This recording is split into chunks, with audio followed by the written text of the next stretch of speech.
Parce que tu sais que moi, j'ai passé des années de mère au foyer. Oui. Et je sais qu'on est écouté par des mères au foyer. Oui. J'ai bien compris que toi, tu te consacres à des gens qui génèrent déjà de l'argent.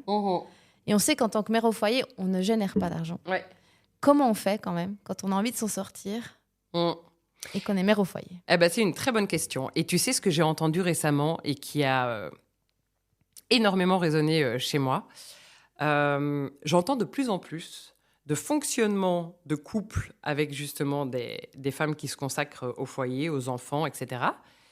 Mais dont on a défini, où le mari vraiment verse une rémunération à la femme pour qu'elle ait son autonomie et pas... comme ce que j'ai pu connaître moi avec ma grand-mère, quoi, où tu dois presque venir demander 100 balles pour aller faire les courses. Donc ça, déjà, c'est l'horreur. Et en fait, plus loin que ça, parce que on a toujours l'impression qu'il y a les femmes qui travaillent et puis les femmes au foyer.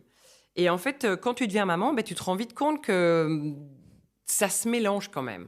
Parce que moi, aujourd'hui, le papa, il est constamment en mer. Il est, au-delà qu'on soit séparés, il est peu présent, vraiment. Et donc, l'année passée, pour donner un exemple très concret, il avait une mission militaire, 3 mois en mer. Donc, 3 mois, t'as pas de week-end, t'as rien, quoi. Et j'ai écouté un podcast d'une femme qui est conférencière, qui monétise ses conférences. Je pense que sur 1 heure de conférence, elle est à 2300 euros, quelque chose comme ça. Et qu'à la naissance du deuxième, ça a été une grosse discussion avec son mari, qui lui a un job à responsabilité très prenant. Et donc, il fallait faire des choix. Bon, par exemple, voilà, jeudi après-midi, il faut être allé à la maison avec le petit.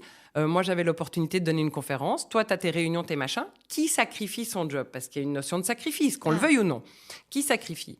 Et en fait, elle a commencé à valoriser ça en disant, tu sais quoi? OK, je ne donnerai pas ma conférence, je suis OK.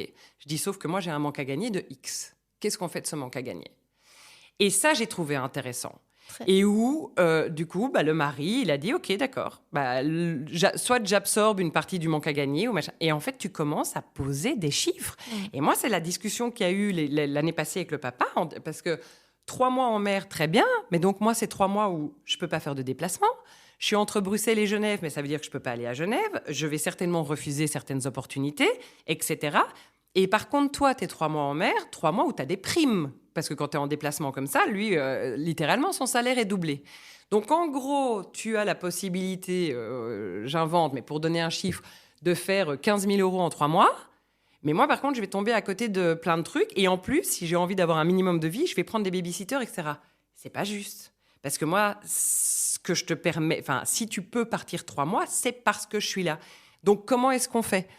Et moi, je lui ai même demandé, alors symboliquement, mais un pourcentage sur ses primes de mère, en disant, voilà, moi je veux un 10%, ne fût-ce que pour couvrir les babysitters, etc.